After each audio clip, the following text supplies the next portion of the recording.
Good morning friend. तो आप लोग कैसे हैं? फिर से स्वागत है मेरा YouTube channel Balram creative classes में।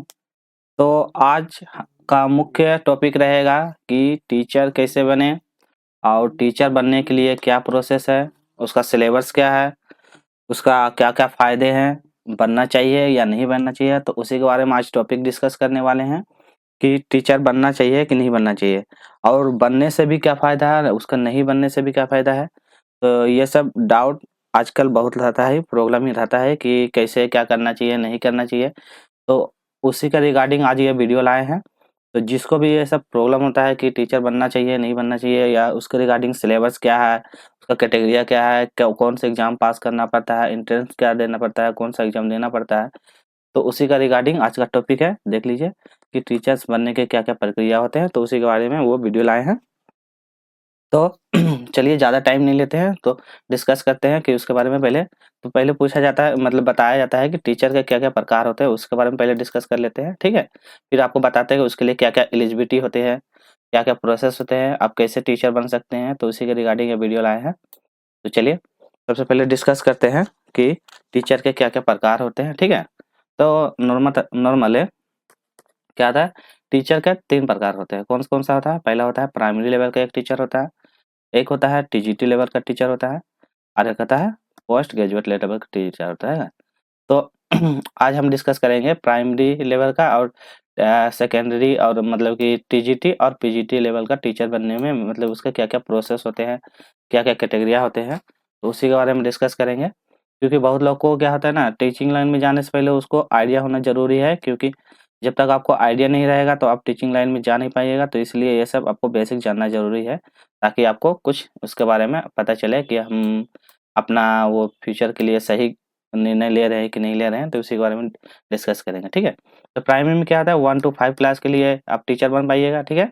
और टीजीटी मतलब ट्रेंड ग्रेजुएट टीचर लेवल होता है, तो ये क्या आता है 6 टू 10th लेवल, मतलब 6 टू 10 जो क्लास रहता है, उस क्लास के बच्चों को यदि आप इसका टीचर बनते हैं, तो ये 6 टू 10 लेवल के बच्चे को आपको पढ़ाने का मौका मिलेगा। और एक होता है पीजीटी, ठीक है? तो इसमें है पोस्ट ग्रेजुएट टीचर, तो मतलब इसमें आपको क्या करना है, 11th और 12th के जो भी क्लास के बच्चे होते हैं, उनको आपको पढ़ाने का मौका मिलेगा, ठीक है? तो ये मुख्यतः 3 टाइप होते हैं। तो आप डिस्कस करते हैं कि प्राइमरी लेवल के स्कूल का टीचर बनने के लिए आपको क्या करना चाहिए, उसके लिए क्वालिफ़िकेशन क्या है, सिलेबस क्या है, ये सब उसके बारे में डिस्कस करते हैं। तो चलिए डिस्कस करते हैं उसके बारे में। चलिए, तो आज का पहला टॉपिक करते हैं प्राइमरी लेवल के स्कूल का टीचर यदि आप बनना चाहते हैं, तो उसके लिए आपको क्या-क्या क्वालिफ़िकेशन चाहिए और क्या सिलेबस है। तो चलिए देखते हैं, सबसे पहले क्या लिखा हुआ है, क्वालिफ़िकेशन। तो देखिए क्वालिफ़िकेशन के बारे में जान लेते हैं। तो आपका इसमें क्या-क्या क्वालिफ़िकेशन होना चाहिए, उसके बारे में पहले डिस्कस करते हैं। 1 मिनट थोड़ा-सा। चलिए, तो सबसे पहले डिस्कस करते हैं क्वालिफ़िकेशन। क्वालिफ़िकेशन के लिए क्या होना है आपको, क्या है ना, टू यदि आप 12th में हैं, ठीक है? यदि 12th 10th के बाद 12th पास कर जाते हैं, ठीक है? यदि आप 12th पास करते हैं, तो 12th के बाद आपको क्या करना है, तो सबसे पहले यदि आप 12th पास हो गए हैं, ठीक है? तो 12th पास होना चाहिए और मिनिमम कितना 50% मार्क्स होना चाहिए। कितना 50% मार्क्स। यदि 12th पास कर गए तो किसमें उसमें 12th में 50% मार्क्स होना चाहिए। विथ यदि इसके साथ आप यदि बीएड कर लेते हैं, कौन सा प्लस बीएड कर लेते हैं, बीएड, ठीक है? बीएड कितना साल का? यदि बीएड 4 ईयर का, कितना साल का? बीएड यदि 4 साल का कर लेते हैं, मतलब 12 के साथ बीएड प्लस या तो बीएड कर सकते हैं या तो डीएलएड भी कर सकते हैं, ये भी है एलिजिबल, ठीक है? तो ये भी, तो बीएड या डीएलएड दोनों यदि कर लेते हैं, 12 पास यदि 12 पास होता है 50% मार्क्स के साथ, और बीएड में भी यदि जब बीएड करते हैं तो इसमें मिनिमम 50% पास ही होना है। तो बीएड का कैटेगरी यही रहता है। यदि पास कर जाते हैं, और सब्जेक्ट कोई भी ले सकते हैं, या तो आप आर्ट्स आर्ट्स से जा सकते हैं या तो साइंस से भी जा सकते हैं, ठीक है? तो ये कोई भी जा सकते हैं, या तो आर्ट्स से जा सकते हैं या साइंस से जा सकते हैं। तो उसके लिए कोई कैटेगरी नहीं है, बस मिनिमम आपको याद रखना चाहिए 12th में क्या है 50% मार्क्स होना चाहिए, और बीएड का है कम से कम बीएड या डीएलएड 4 साल का होना चाहिए, उसमें भी 50% मार्क्स होंगे। तो आप क्या हो जाएगा, प्राइमरी लेवल का टीचर बनने के लिए एलिजिबल हो जाइएगा। बस इतना, ठीक है? चलिए अब डिस्कस करते हैं नेक्स्ट टॉपिक में, दूसरा दूसरा पॉइंट पे करते हैं। और दूसरा क्या था, टीजीटी लेवल, ठीक है? तो टीजीटी लेवल के बारे में भी देखते हैं कि इसके लिए क्या क्या कैटेगरी है, इसमें क्या करना पड़ेगा। तो देखिए टीजीटी लेवल क्या था, मुख्यतः 6 टू 10th क्लास के बच्चे को आपको पढ़ाने का मौका मिलेगा, तो ये भी बहुत अच्छा है, ठीक है? डिस्कस भी कर लेंगे कि सैलरी वगैरह क्या मिलेगा। तो 6 to 10 लेवल का आप जब पास कीजिएगा ना तो लगभग 60 प्लस के आसपास मानिए सैलरी इसमें मिलेगा।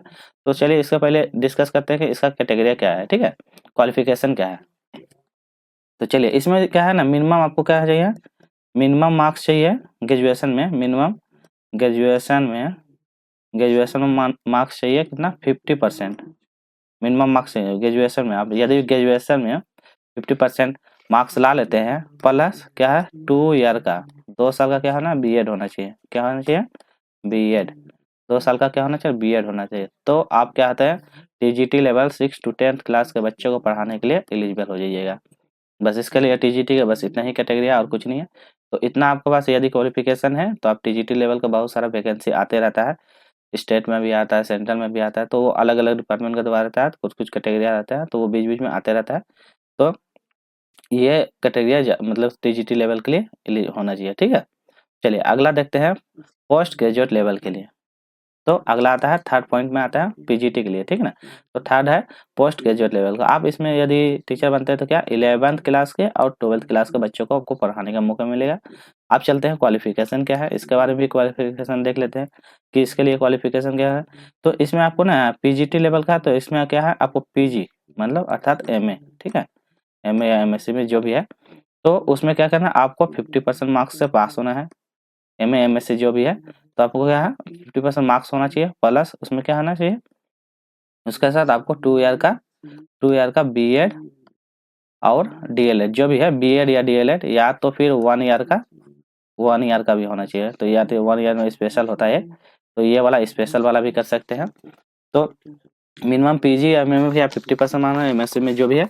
आपको कोई भी स्ट्रीम होना चाहिए, आर्ट्स हो इससे कोई मतलब नहीं है, ठीक है, आर्ट्स हो या साइंस हो इससे कोई मतलब नहीं है, कोई भी स्ट्रीम होना चाहिए, बस आपको इतना परसेंट मार्क्स होना चाहिए। तो यदि आप इतना परसेंट मार्क्स ला लेते हैं तो आप क्या कहते हैं पीजीटी लेवल का टीचर बनने के लिए एलिजिबल हो जाएगा। और इसका सैलरी मान के यदि आप टीचर बनते हैं तो क्या 82 मान के लिए 1 लाख के आसपास, ठीक है, 1 लाख के आसपास। तो 80 से लेके 1 लाख के आसपास आपको इसका सैलरी है। तो ये बहुत अच्छा है, पीजीटी लेवल का टीचर बनिएगा तो बहुत ज़्यादा, तो इसके लिए बहुत ज़्यादा मतलब क्या बोलते हैं भाई। चलिए आप देख लेते हैं, पर यदि आप यार इतना कुछ तो सब कुछ कर लेते हैं, बीएड भी कर लेते हैं, पीजी भी कर लेते हैं, या 12 पास करके इतना मार्क्स ला लेते हैं, तो भी आप टीचर नहीं बन पाइएगा। मतलब टीचर नहीं बन पाइएगा, उसका मतलब क्या कारण है, तो फिर क्या कहते हैं आपको तो भी उसके लिए एलिजिबल नहीं हो पाइएगा। तो उसका क्या प्रोसेस है, आखिर क्यों नहीं एलिजिबल हो पाइएगा। चलिए उसके बारे में थोड़ा सा डिस्कस करते हैं कि आखिर उसको लिए आपको करना पड़ेगा, ठीक है। तो चलिए आगे देखते हैं। चलिए इसमें क्या है, ये टेट का एग्जाम होता है, आखिर ये होता क्या है इसके बारे में थोड़ा सा डिस्कस करेंगे। क्योंकि यदि आप टेट का एग्जाम यदि पास नहीं करते हैं तो इसको यदि जब तक अभी पास नहीं कर पाइएगा तब तक क्या कर पाइएगा, आप टीचर के लिए एलिजिबल नहीं हो पाइएगा। तो सब सभी को क्या करना है, बीएड करने के साथ में ग्रेजुएशन के साथ बीएड यदि कर भी लेते हैं तो उसके लिए क्या था, हालांकि सेंट्रल लेवल पे अलग टेट होता है, ठीक है, सेंट्रल लेवल पे ये सी टेट होता है और स्टेट लेवल पे अलग अलग स्टेट का टेट होता है। तो वो उसको क्या करना है, आपको पास करना जरूरी है। जब तक उसको पास नहीं कर पाइएगा आप क्या कहते हैं टीचर के लिए एलिजिबल नहीं हो पाइएगा। तो चलिए थोड़ा सा डिस्कस करते हैं आखिर सी टेट, ठीक है, जैसे ये सी टेट है ना, तो सी टेट के बारे में थोड़ा सा डिस्कस करते हैं कि सी टेट का क्या होता है, इसके बारे में थोड़ा सा डिस्कस करते हैं। चलिए तो देखिए पहले सी टेट के बारे में थोड़ा सा डिस्कस कर लेते हैं, ये सी टेट के बारे में क्या होता है। सी टेट का जो एग्जाम होता है ये सेंट्रल लेवल पे होता है, तो सेंट्रल लेवल पे होता है, इसको पास करना जरूरी है। इसके लिए क्या कैटेगरी है, टोटल देखिए 150 मार्क्स का एग्जाम होता है, मार्क्स रहेगा, ठीक है, मार्क्स कितना 150 मार्क्स का होता है एग्जाम। इसमें से कोई नेगेटिव मार्क्सिंग नहीं है, तो मतलब 150 में 150 फिल करना है। आप में से उसके बाद जितना भी मार्क्स गेन कर पाइएगा। देखिए आप डिस्कस करते हैं टोटल कितना कितना क्वेश्चन का कैटेगरी रहता है, थोड़ा सा आपको बेसिक बता देते हैं। देखिए सबसे पहले मान लेते हैं सीडीपी, ठीक है, सीडीपी ये पेपर 1 या पेपर 2 दो भी लेते हैं। पेपर 1 पेपर 2 दोनों के लिए क्या रहता है 30 मार्क्स का रहता है, कितना रहता है 30 मार्क्स का रहता है। अगला करते हैं जैसे हिंदी या अलग अलग सब्जेक्ट जो भी लैंग्वेज, ये लैंग्वेज पेपर रहता है, या तो हिंदी इंग्लिश उर्दू जो भी आपको मिलता है उसको लेना है। तो उसमें से 30 और 30 दोनों का, हिंदी से 30 रहेगा, इंग्लिश से 30 रहेगा, तो दोनों मिलाकर कितना 60 मार्क्स का रहेगा, ठीक है। तो ये 60 मार्क्स का रहेगा। और जो कोई भी जैसे आर्ट्स डिपार्टमेंट है या साइंस डिपार्टमेंट है, ठीक है, तो दोनों का अलग अलग कैटेगरी रहते हैं, या तो आर्ट्स या साइंस से मान लेते हैं, आर्ट्स या साइंस से, ठीक है। तो जो आर्ट्स से रहता है उसको SST लेना पड़ता है, और जो साइंस डिपार्टमेंट में रहता है उसको लिए जो साइंस का रहता है, मैथ्स रहता है, वो सब रहता है, तो उससे रहता है 60 मार्क्स का। ठीक है, इतना आपको समझ में आना। तो कितना हो गया 150, टोटल 150 मार्क्स, 150 क्वेश्चन रहेगा 150 मार्क्स का। ठीक है, जिसमें से आपको क्या करना है, जो चलिए कैटेगरी, इसमें कैटेगरी थोड़ा सा डिस्कस कर लेते हैं कि आखिर इसके लिए क्या क्या कैटेगरी होता है, वो डिस्कस कर लेते हैं। चलिए देखिए, इतना हो गया। यदि आप पहले SC या ST हैं, ठीक, दूसरा OBC हैं या जनरल है, इसके लिए कैटेगरी बताते थे। ठीक है, आखिर इसके लिए क्या कह रहे हैं, यदि जो भी SC ST से हैं उसके लिए क्या करना है, मतलब 80 मार्क्स लाना है। ठीक है, 80 मार्क्स लाना है, 80 मार्क्स लाना है।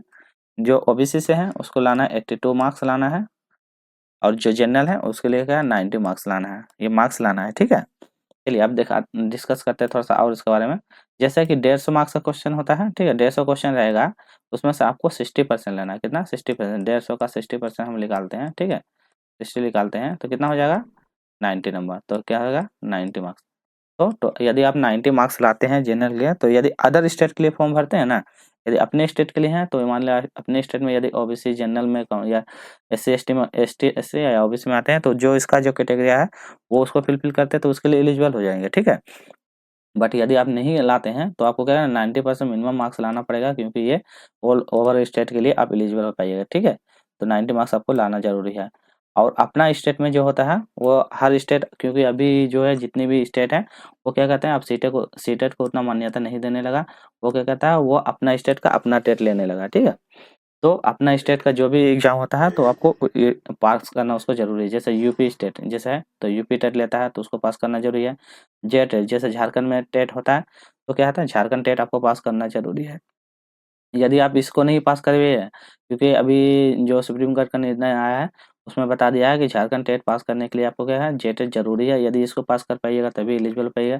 यदि जो कोई भी बच्चा सीटेट पास है तो वो चाहते हैं झारखंड टेट भरने के लिए, तो वो इसके लिए एलिजिबल नहीं हो पाएगा, क्योंकि जेटेट जरूरी है। ठीक है, बिहार टेट के लिए भी उसी तरह है, तो बिहार टेट देना जरूरी है। जैसे आगे चलते हैं, चलिए जैसे स्टेट के बारे में थोड़ा सा डिस्कस कर लेते हैं। ठीक है, जैसे स्टेट तो ये भी बिहार में ही होता है, तो इसके लिए भी आपको क्या एलिजिबल होने जरूरी है, तभी स्टेट का BPSC 440 का भी वैकेंसी आने वाला है। तो इतना चांस है कि इसमें भी अभी वैकेंसी आने का, मतलब इसको करवाने का चांस है। तो जो कोई भी तैयारी कर रहे हैं टेट का तो ये सबको जरूर कर लीजिएगा। RTET जो होता है जो अपना स्टेट का होता है राजस्थान, तो उसके लिए तो अलग अलग स्टेट का अलग अलग टेट होता है, तो उसको क्या करना है आपको पास करना है। इतना मान के चलिए, मतलब कि 150 मार्क्स का क्वेश्चन रहेगा उसमें से 60%, मतलब 90 मान के चलिए, आपको 90 कोई भी हाल में आपको पास लाना जरूरी है। यदि उसको कर पाते हैं तो आप क्या है टेट के लिए एलिजिबल है। यदि टेट पास हो जाइएगा तो टीचर का कोई भी वैकेंसी आएगा तो उसके लिए आप एलिजिबल हो पाइएगा। ठीक है, इतना आपको क्लियर है। चलिए अब आपको थोड़ा सा और डिस्कस करते हैं कि आखिर ये सब एग्जाम होता कैसे, इसका क्या प्रोसेस है। तो इतना तो आप कर लीजिएगा, और जो भी न्यू बच्चे हैं जैसे कि जो बीएड करना चाहते हैं तो क्या कहते हैं, वो सबसे पहले बीएड का इंट्रेंस एग्जाम होता है, उसके बाद न्यू बच्चे के लिए बता देते हैं। और जो पहले कर लिए हैं बीएड कर लिए तो वो उसके लिए एक कैटेगरी था। जो अभी न्यू करना चाहते हैं तो उसके लिए बीएड करने के लिए बीएड का क्या होता है इंट्रेंस एग्जाम होता है। ठीक है, तो बीएड का इंट्रेंस एग्जाम दीजिए, उसके बाद फिर जो उसका प्रोसेस होता है, उसके बाद वो करने के बाद आपको 2 साल करना पड़ता है। उसके लिए स्पेशल करना है तो 1 साल का स्पेशल होता है, तो वो करने के बाद आप ये सब के लिए एलिजिबल हो पाइएगा। फिर आपको जो बीएड करने के बाद फिर ये सब आपको क्वालिफाई करना पड़ेगा, तब जाके आप टीचर के लिए एलिजिबल हो पाइएगा। ठीक है, तो आपको वीडियो समझ में आ रहा है। आज का इतना ही रखते हैं। टोटल क्राइटेरिया क्या है ये सब आपको समझा दिया, टेट कैसे पास करना है, क्या करना है, तो ये सब जरूरी है। ठीक है, अलग अलग स्टेट का अलग अलग टेट होता है, तो ये आप देख लीजिएगा, क्योंकि ये सब उसी के अनुसार, मतलब अपने अपने स्टेट पे अपना अपना हिसाब से उसको करवाया जाता है। तो चलिए आपको इतना ही रखते हैं, क्योंकि ज़्यादा टाइम नहीं लेते हैं। तो आज का वीडियो इतना ही छोड़ते हैं। तो आपको यदि कोई भी डाउट लग रहा है तो आप मेरे यूट्यूब चैनल पर नीचे कमेंट करिएगा। आपको कोई भी डाउट से रिगार्डिंग रहेगा तो वो मैं उसको जल्द से जल्द उसको सॉल्व करवा दूंगा। तो इसी तरह और भी बहुत सारा अपडेट के लिए, जितना भी होगा सारा अपडेट के लिए आप मेरे चैनल को सब्सक्राइब जरूर कर लीजिएगा। फिर भी मिलते हैं नेक्स्ट वीडियो में, और उससे अच्छे से अच्छे वीडियो लाने का आपके लिए कोशिश करेंगे। तो चलिए टेक केयर, बाय बाय, अपना ध्यान रखिएगा।